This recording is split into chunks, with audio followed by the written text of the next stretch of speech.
Alright, me laddies, it's time for me to check out this video that a lot of you have been talking about and wanting me to react to. So let's see what it's all about. This is a video, apparently it's a clip taken from his stream where he's talking about how anti-consumerism or pro-consumerism doesn't exist. And so I know other people have reacted to this, and well, here is mine because this is what you wanted.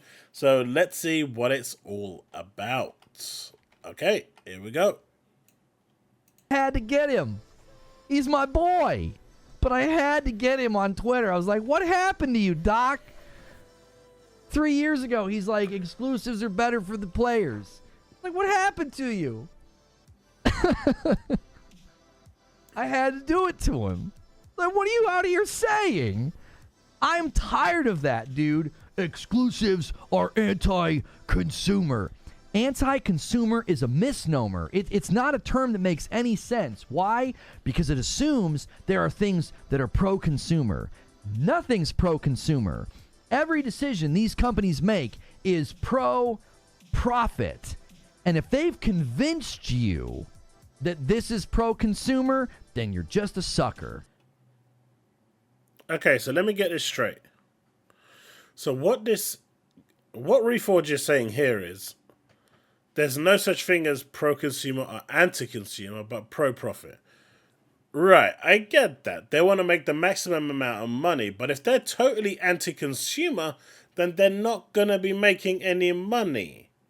So they have to be seen, at least be seen as being pro-consumer, which would then be benefiting the player. I mean, obviously microtransactions are there to be predatory, but instead of charging you $100 for a skin, if they're charging you $5 for a skin, that's pro-consumer, right?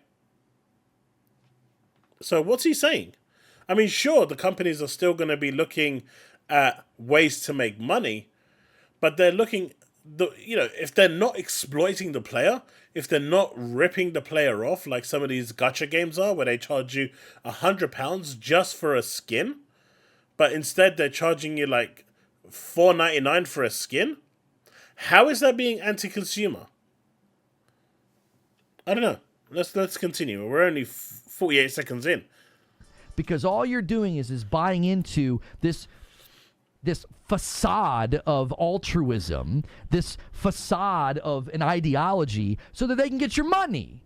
There's no such thing as pro-consumer. There never has been. We use these terms because we're like, well, this thing, we've said that about Helldivers. We're like, this monetization is pro-player. And what we really mean is it's leaning toward the player in a way that is, it's something you can interact with and not feel like you're being taken advantage of.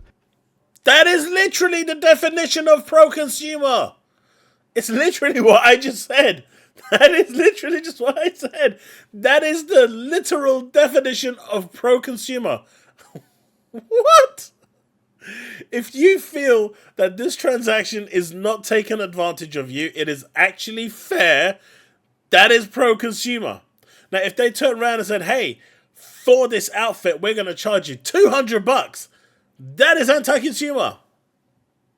But don't be fooled.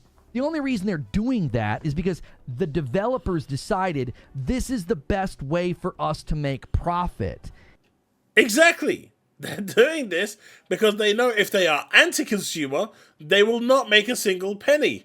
So they have to be fair to the consumer, fair to the player, in order to, provide a value that they deem is worth investing in. If you go the Diablo route and charge $90 for a horse, that is anti-consumer. But if you're charging $1.99 for a skin, that is pro-consumer. What is he talking about? It's driven by profit. It's not driven by you. They're not like, well, we really care about the player. And how do they make profit? How did they actually make profit? If they price things in an anti-consumer way, where you will not buy it, they make no profit. So they have to take into consideration pro-consumerism, the player, and how the player will react to seeing absurd prices And obviously, they're not going to spend that money. So then they look at the stuff and say, right, how can we make this fair for the consumer? And then they put out a price that they feel is fair. And if it's not fair, the players let them know it's not fair. And if it is fair, then you see people buying it. That is how it works. No, you care about profitability. Charging for goods and services is anti-consumer. Yeah, the notion that exclusives is anti-consumer, it's like, how many developers have come out and said that building for one ecosystem is better for us? 2. Yoshi P has said that for Final Fantasy 16 and Final Fantasy 7. And if I'm not mistaken, it should be Peter Hines for Starfield. I think said it. I think it's only those 2. And, you know, in reality, that is correct because you can optimize for that platform. But as we've seen with Final Fantasy 16 and Final Fantasy 7, and we've seen with Starfield on the Xbox console, none of those have been optimized very well. So that notion that developing for one platform, which generally should be true, in those occasions with the 2 people saying it, clearly is not true. Now, do I think exclusives are anti-consumer? To a certain degree, yes. Do I think they are necessary in order to sell your platform? Yes. Do I see them as a selling point for your platform? Yes. Do I think they are all bad? No, I don't. I know some people might not like that, but the reality is exclusives are used as a bargaining chip to sell your platform. That is it. That is their literal purpose. Now, you know, you've got the saying, when everyone plays, we all win. That is Phil Spencer saying, and I know that's going to come up in the comments section. But the reality is, when everyone plays, the player base that's stuck on one platform loses. The one that's spending a lot of money on PC, they probably have a better chance of winning. And those that are playing on a single platform either are going to lose because their market share is going to shrink, or if they're expanding, like PlayStation's one is, then they're going to win. So it's a bit of a rough question, that one. But exclusives in general help your platform sell, help you gain a market share, and in turn, get you better games on your platform. It's really that simple. You get the product to market faster. It's better optimized. Final Fantasy 7, 16, and Starfield beg to differ. And it's easier on us as the developer. And you're like, it's anti-consumer. Shut up. Just shut up. I mean, in its literal sense, exclusives are anti-consumer. There's no 2 ways about it. It is. But I see the benefits of it as well. I mean, even Satya Nadella said in the FTC court, I don't like exclusives, but I understand why they exist in the console world. And if our competitors are doing it to gain an advantage, we also have to do it. Like, the ideologies are tiring. They're exhausting because they basically posture like it's an us versus them. It's us, the consumer, against these greedy corporate overlords. And it's like, no, we're all in this together. It's a symbiotic relationship. You can't be pro-gamer and constantly wail on the developers for doing what's necessary to make money because that's what they're supposed to do. No. They can make money and be pro-consumer at the same time. We've seen this with Baldur's Gate 3 with their microtransactions, which were fair. And look, Baldur's Gate 3 may be an enigma in all of this, and a lot of people use it. But the reality is, if you make a good game, it will sell. Hogwarts Legacy sold. No matter how you want to talk about Starfield, it sold. Even if it was on Game Pass, it sold really, really well. And on Steam had 340 concurrent player base. Considering the game was available on PC Game Pass and Xbox Game Pass, that's insane. So if you make a good game, it will sell. That's just the bottom line. You know, you don't need all the little bits around it. And if you're going to add the microtransactions into it, you don't have to charge £50 for a Cloud Strife skin. You can charge £5 and make 50 sales instead of 2 sales at £50. You see what I mean? Maybe in the grand total that £250 sales will make more, but so many other players are missing out. It's anti-consumer. So yes, they need to make money, but if you price it right, more people will buy. More people will be enticed to buy because they think it's a fair price. But if you price it too high, like say a gacha game that I'm playing where they charge £100 for a skin, that's way too much. I don't spend a single dime buying a single skin. If they put the skins at $5-10, I would buy it. And at Christmas they put a skin at $8, I bought it. But at £100, I will never, in a million years, pay $100 for a skin, even if I won the lottery.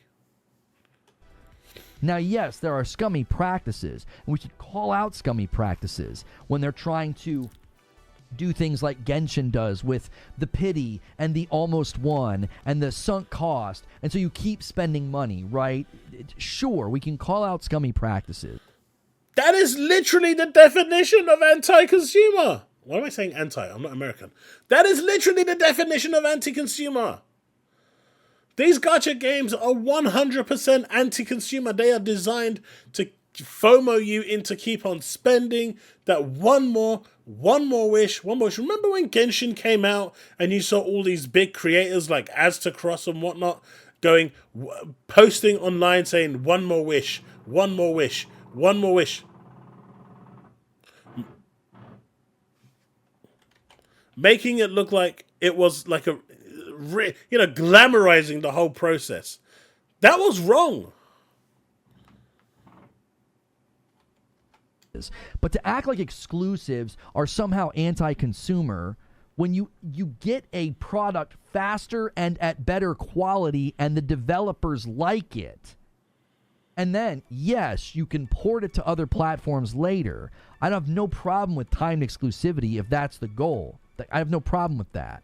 But you can't sit here and act like building a game for the Nintendo Switch or building a game for the PS5, they've invested the money, the R&D, the tech, they worked hand in hand with the developers to ensure that the product, can come to market in a good way, optimized and on time. You can't sit here and say that's anti-consumer. No, it's not. Look, exclusives are anti-consumer because it restricts it restricts groups of people from playing. But what he's saying here is also correct. It's anti-consumer. God damn it. It's anti-consumer, but, at the same time, and I hate to say that he's correct, but at the same time, it's what's needed in order to sell your platform. Exclusives sell your platform. That's it. The Last of Us, Uncharted, Halo, Forza, they sell consoles. In the case of Xbox, now that they're available day and date on PC, not so much.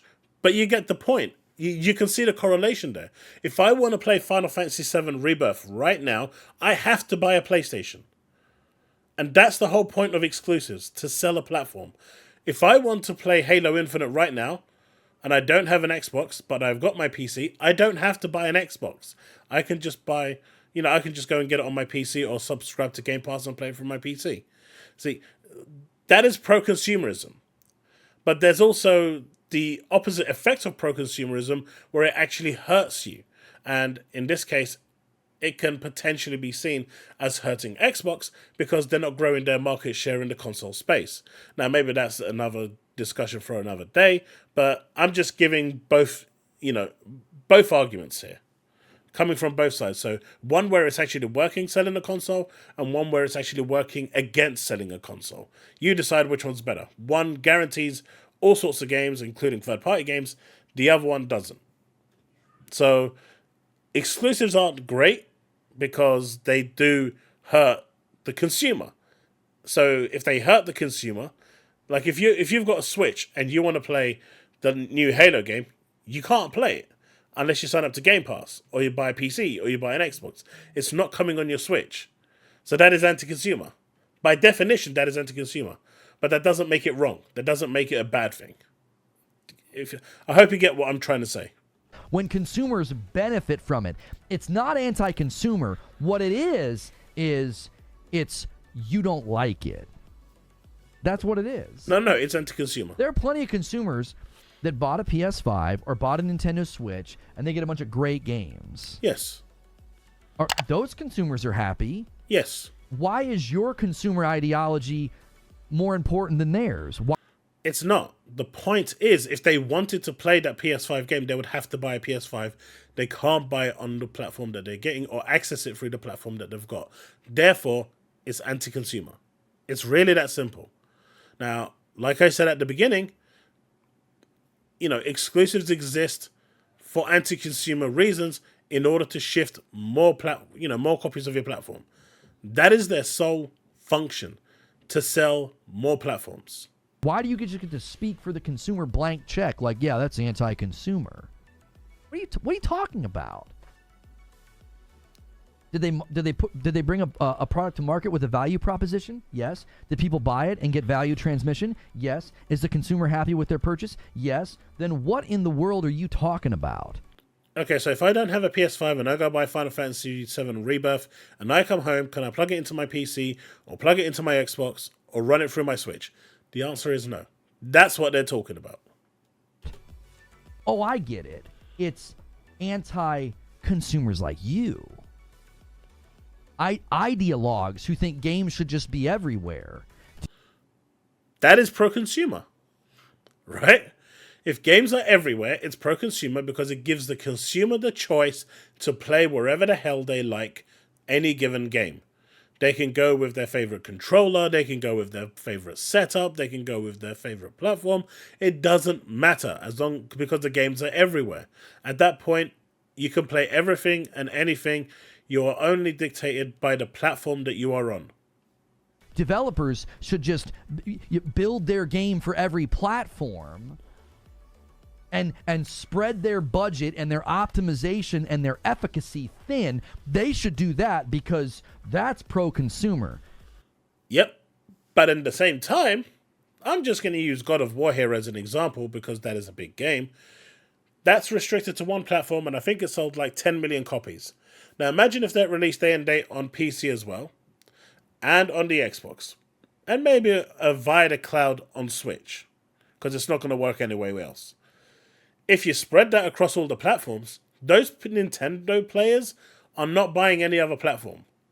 Period. They rarely do, because they're happy with their Switch. But guess what? If a game is available for them to play, and even if it is over the cloud, which they frown on, guess what? There will be some sales there. There will be some sales on Xbox. There will be additional sales on PC. So instead of 10 million, you're now potentially looking at 20 million. I'm not saying they're going to sell as much across the free platforms as it does on the native, but an extra 10 million sales is nothing to scoff at, right? You've just doubled your sales by making it available to everyone. At least that's the mentality behind it. Yes, it's so great to get multi-plat titles that were clearly not ready for launch but had to come to market anyway because eventually you got to crap or get off the pot, and we get games that aren't even ready for launch. And that is management's problem. That is bad management. Why is that? Why is that our fault? Why is that the consumer's fault? At the end of the day, if management cannot project manage their work, that is on them. Look at Anthem. That project was in development for 7 years. Before they even started, they were stuck in decision hell for 7 years. The developers found out what Anthem was at E3, right? They didn't even know because it was secretly developed in a locked room by people who were struck under NDA who couldn't say a damn thing. The team was so small that if one of them spoke, they would know who it was. So they were sworn to secrecy. And this demo was created outside of the development team's knowledge, right? It's crazy, but that's what happens. That is bad management. You look at other projects and you see, like Redfall, the developers said that this isn't going the way we want. ZeniMax CEO at the time wanted it to be a live service. The developers were saying, well, this isn't what it's designed for. The core of the game isn't designed for that. The framework, the network isn't there yet. Isn't there. We didn't design it with that. He said, I don't care. I want it to be this. And so they had to develop it in that way. And then they wanted to tell Phil. And they were gagged by the ZeniMax CEO. And they were threatened with their jobs. And so they couldn't talk to Phil because no one wants to be fired. Of course, Phil should have actually had actual knowledge of what the hell was going on within his own company. So the buck stops with him there. I'm not shifting it. But again, it stops with the management. It's always the management that is the problem here. You will occasionally get rubbish developers, but generally the buck stops with the management. They are the ones that manage the projects, time manage the projects, supply the resources, the tools necessary to do the job. And it is their responsibility to make sure that the game comes to market in a complete position. As someone who's worked in the game industry, and I see this time and time again, now that I'm out of the industry, when I talk to friends and whatnot, it's always the same thing. If a game comes out, they keep telling me as well, this game isn't ready to come out, but we're having to push it out because of X, Y, and Z reason. We don't have enough time. We've told them it's not ready, but we're still having to go live with it. Because management screws up, and it's always management. At the end of the day, the buck stops with them, not with the developers. So stop blaming the developers, Reforge. Like Jedi Survivor. That's great. Yes, let's all stand and just raise a flag for that nonsense. Because everybody talks out of both sides of their mouth, like, these budgets are so big, they're not sustainable. But then you want companies to basically expand the product's reach, expand the budget, spread everything all the way out, and do multiplat every single time they launch a title. But they also better not charge any more money.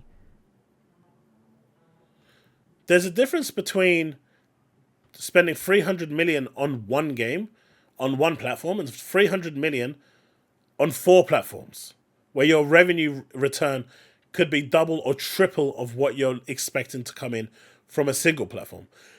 Big difference. As for the notion of increasing prices, I can tell you from my perspective, I know someone in chats yesterday in my stream said that they're still buying games left, right, and center, and that's fine. If you're wealthy and you've got an amazingly paid job, that's perfectly okay. You don't value money. That's perfectly fine. But for the rest of us who aren't in a, £100,000 job a year, and we're less than 50k, some are less than 40k, some are in there like 25ks and 20ks. Some people work at McDonald's and whatnot. They can't be affording to go in to spend £100 for a game. At £50, they'll be alright, I can go and buy that.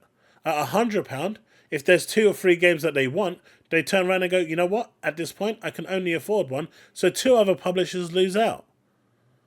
Or even then, they'll turn around and say, right, I'm going to have to wait until these prices drop to about 50% or even less, go on a crazy sale, and then buy them. And so they don't even buy them day one. So the first week metrics that is really important for a publisher is hugely damaged.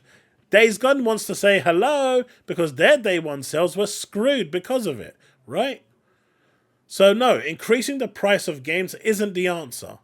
Lowering your production cost, maximizing your reach to other platforms to increase your sales if you have to, is the right approach.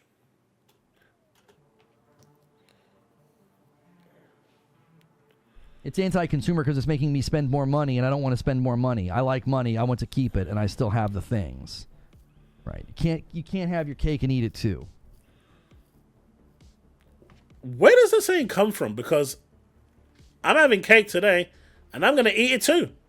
I'm telling you, the ideology of a lot of these people that go out here and they create content and they create tweet threads and they create everything. It's like all you're doing is creating some notion that developers should take on more work and take longer to bring something to market, but not charge any more money. No, because they're going to make more profit anyway. By definition, if they've released it on PC, Xbox, and PlayStation, and if possible the Switch or Switch 2, they're already guaranteeing more money. It's that simple. I mean, even if it's not going to sell on Xbox for whatever reason, people are going to say that in the comments. If Microsoft gave them a lump sum upfront of like 20 million, 30 million, that's already paying for like 200, 300,000 or whatever it is versions of the game priced at $70, right? So that's already covering a certain number of sales in itself, even if it goes directly onto Game Pass. So no, he is 100% wrong here. You do not have to increase the price of games. You just need to release a good game that will sell. If you release a crap game that won't sell, then that's on you. And that's why I keep seeing these people releasing weird games that just... Why? And this is also why you see, games like Gravity Rush no longer coming out. You know, the Dexters and the Ratchets, they're so few and far between. I think of Ratchet might actually now be cancelled, the one that was scheduled for 2029. But, you know, this is why you're seeing those games like Banjo-Kazooie. They're not coming because the risk for them to do well is too high. And just putting them on day one Game Pass isn't sufficient. They still need to do well. They still need to sell outside of Game Pass. And because they're not, that's the biggest problem. And putting up the price will just make people not buy any at all. Right? If you're not prepared to buy it at $70, what makes you think what makes them think that you're going to buy it for £100? Like, where is the mental gymnastics there? What you're asking for is, it's just, I'm sorry, it's idiotic. No, you are literally a moron. You suck that corporate so much that it's stuck down your throat and you're gargling it right now to the point where as it's coming down into your stomach and impregnating you, you are still going, please, Bubba, give me some more. It's absolutely idiotic. In any business realm, if you came to them and said, we think that you should take on extra work, we think you should extend the length of the product coming to market, and we also think that you better not raise the price, you better not have any monetization baked in. No one is saying not to have monetization baked in, right? Microtransactions are a thing to help make more money. As long as it's not power-based, I really don't care. As long as it's not power-based, or like Ubisoft does where they give you XP boosters. Because the moment you can buy an XP boost, it means that the XP grind in the game has been altered to force you to go and buy that XP booster to normalize what should have been normal anyway. But if it's just a skin, a trashy skin that's going to make the character look super hot like in Stellar Blade, or a skin for Cloud Strife, or a new cosmetic armor set for Master Chief, who cares? You don't have to have that to enjoy the game. Now, if those are priced at $5-10 each, that's not a bad price. Because at the end of the day, those are still stuff that need to be developed and created by the creative team. Don't forget, that gets to the creative team. They design it. Then it goes to the dev team. They create it. Then it goes to the QA team. The QA team then QAs it to make sure it's fine. It's not doing anything stupid. It's not breaking anything. It works with a plethora of combinations if that's possible. If it doesn't work, then it goes back to the dev team. They try to fix it. If it's not fixable because something isn't right, then it goes back to the design team to try and retweak a part of the design to make it work with the dev. Can you see how this process is actually not just a simple, oh, they took 5 seconds to create it and now they're selling it for $10. So in my opinion, the $5-10 here is okay. But if you're going to charge $100, go screw yourself. You better not have any extra additive ways to recoup costs. The average business person would say, you sound like an idiot.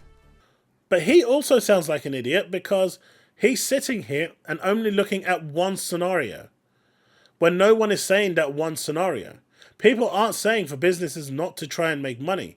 What they're saying is to try and be fair to the consumer so the consumer will actually spend money. I don't buy anything from the Silver Store on Destiny, ever, because the prices are too high. They are way too high in my opinion. Now, if they were adequately priced at the time when I used to play, I probably would have spent a lot on Silver. I don't spend any on that game. At all. For the cosmetics in Tower of Fantasy, it's a gacha game I play, I do not spend a single penny on the cosmetics. I buy the battle pass and that's it. But I don't spend a single penny on any of the outfits because they are way too expensive and I'm not prepared to pay that money. I think it's ripping people off. And I do say to people who do buy it, you're an idiot because that's a rip-off and you're only encouraging anti-consumer behavior. And in general, the only people you see buy it are the whales because they just don't care. They've got more money than sense. So they can do what they want. They literally have no care for the value of money.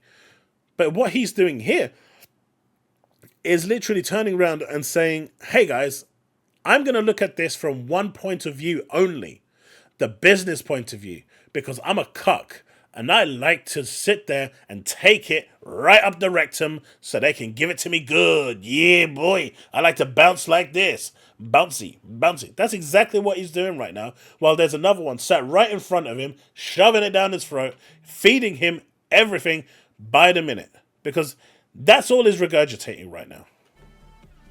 But that's what people are arguing for when they argue for exclusivity is anti-consumer. Games should launch everywhere. Asmongold says, I can't wait for Nintendo and PlayStation to die. So there are no consoles, and games are just everywhere. Everywhere where? PCs? You think PCs are going to take over the world? I know the PC Master Race guys think that because they're drunk on this hubris that's what's coming. It's not hubris.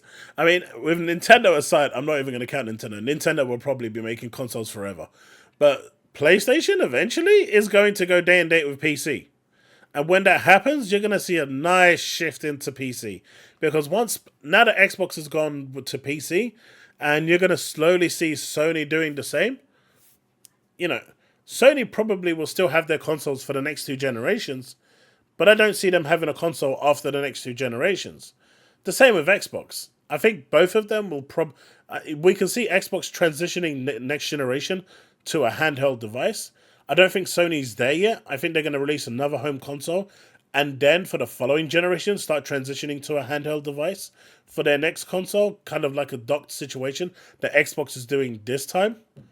And I think that's going to be the way forward. All 3 platforms are going to have like a mobile version of their console, while everything's going to be day and date on PC as well, except for Nintendo. It's PC. It's all going to be PC. It's like, no. There's literally no way you're going to convince that level of market share to just suddenly abandon what they've done since childhood. We've been buying consoles since the Coleco and the Atari. If Sony and Microsoft today stopped releasing consoles, and PCs were the only way to play games or the cloud, some of you may quit gaming altogether, but the majority is going over to PC or the cloud. It's that simple. If you still want to game, you're going to go where you can game. It's that simple. Let's not be stupid here. He's being dumb, but let's be realistic. If they stopped making consoles and they said, this is the last generation we're doing consoles, be prepared, because next generation, everything is going to the cloud or PC. Those that don't want cloud are going to be investing in a PC. And as Linus Tech Tips proved, for $500, they built a PC that is equally as powerful as a PS5. It's equal in frame rate, and it was actually better because though the frame rate was the same, instead of it running at 1080p, I mean, these generational consoles now can't even do 1080p anymore. We're looking at 720p and 1080p, sometimes even less than 1080p. But the £500 PC, which I stand corrected, by the way, because I didn't think it was possible, but Linus Tech Tips proved I was wrong, and I'm happy to take that fat L. But, they built one, and it was running in 4K at 120 FPS. Right? It was older PlayStation titles like Doom Eternal and God of War on PC. So they were comparing games that were already available on PC. But the PC games that were available from PlayStation on PC, on a $500 PC, ran better than they did on a native PlayStation. Let that sink in. Same price, you got a better deal. And your PC can do so much more. Emulation, play other games, PC games through Steam. You get a wealth of catalog. And we're suddenly going to be like, yeah, no, I'm going to abandon everything I know and head over to an environment that if you don't have the choice, money, that's going to happen. There's a stigma about it being confusing and hard. I'm not saying that it is. I'm saying there's a stigma. The anti-exclusive diatribes and suddenly acting like, oh, this is great. This is fantastic. Exclusives are bad. It's not driven, and this is why I get frustrated by it. The people that are suddenly like, Yeah, exclusives are bad. This is where the industry's going. I'm glad Microsoft's doing this. See, I disagree with that. I think exclusives still have a place in the world. If you're still focusing on your platform and you want to grow your platform, like Nintendo have said, amazing exclusives help us continue to grow the platform and continue paving the way forward. And I believe that is still true to this day. Is it anti-consumer? Yes, because it prevents people from playing. But at the end of the day, does it aid market growth? Yes, it does. And that's what's the bottom line when it comes to these companies. For Microsoft, market growth, at least on the console front, doesn't seem to be the thing anymore. They want to see growth in mobile and PC because those are untapped markets and they want to grow that market. The way they went about it, in my opinion, was wrong, was silly, was incorrect, but that's just my opinion. But this is why exclusives, it's a bit difficult, and I don't agree fully. Now, third-party games, should they be exclusive? I don't think so. I think they should be available to everything. It's only the first-party games that should dictate the value of your console and be the differentiator. Third-party should be everywhere. But again, that's just me. It's not driven by what they believe. It isn't. Because they didn't believe it until this week. They didn't. I've always until this believed week. So it doesn't feel genuine. It literally feels like a parrot. It's a parrot in a cage. That when the newspaper gets changed, they just say whatever they see in front of them. Nope. I've always said this, and I've stuck by it. I've even said that games should, if Microsoft wants to grow their console, they need to stop releasing their games day and date on Steam and leave it on Game Pass PC. So they'll either force people onto the Xbox platform or grow Game Pass. One way or the other, it's growing the Game Pass ecosystem, which should be PC, mobile, and PC, console, and cloud. That's what it should be, right? Those three. PC, mobile, and cloud. That is the Game Pass ecosystem. Steam is not part of the ecosystem. Steam makes you third party. That simple. The moment you release on Steam, which is outside of the ecosystem of the Game Pass ecosystem, you've entered the realm of third party. And with PlayStation releasing games on Steam, they've entered the realm of third party. Whether they like it or not, they still have. They're just doing it in a delayed way so they can get more profits and try and sell more consoles, which is what Microsoft should have done in the first place. That's what it feels like. It just feels like a parrot. It's like you're just parroting. You're not... I want to know what you think. What do you think? I've just told you what I think. You know what I think. I don't... This is what I think. People can make fun of me. People can put me in clips. You can put me in videos. I don't care. It's what I think. He absolutely does care because he blocks everyone that makes fun of him. I'm a prime example of that. He blocked me for making fun of him. You're not getting some parroted, like, oh no, yeah, I just suddenly think this now. Nope. I've always thought it, and I've always said it. Dumbass! Eugene says, yes, let's remove two of the largest sources of games investment and still expect the same amount of games to be made. Yeah, just kill long-standing, pillars of the industry like Nintendo and PlayStation. Let's just get rid of them. That'd be so great for the gaming industry. But why do you have to get rid of them? Why can't PlayStation as a brand still exist? They can still release their controllers. They can still release their VR headsets. They can still release all their accessories. All they're doing is not releasing the hardware. The hardware becomes the PC. Like, what's the difference? There is literally no difference here, by the way. You've got one box there and one box here. Consoles are pretty much PCs anyway. They're running on AMD chipsets. It's a PC. They're using PC parts. It's not like they're customized things like the PS2 with the Emotion Engine. They're PCs. You want to talk about a power vacuum? All that would come in the way of that would be everybody would just clamor to mobile. You think they'd clamor to PC? Yeah, they would. They would clamor to mobile. Why? If that happened in that vacuum, are you kidding me? I mean, people today are using the Portal more and more, the PS Portal. Believe it or not, it's actually getting a lot of use to remote play. I mean, you could Steam Link anywhere from the world and remote play straight into your Steam catalog on your PC and play it. What's the difference?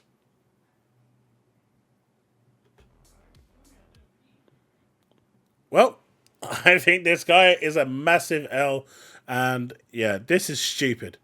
Absolutely beyond stupid. And yeah, this is just a colossal joke. Absolute colossal joke. Anyway, folks, the video's gone on long enough. Let me know what you think in the comment section below, and let's have that discussion. I know it's a long one, so I hope you do find it.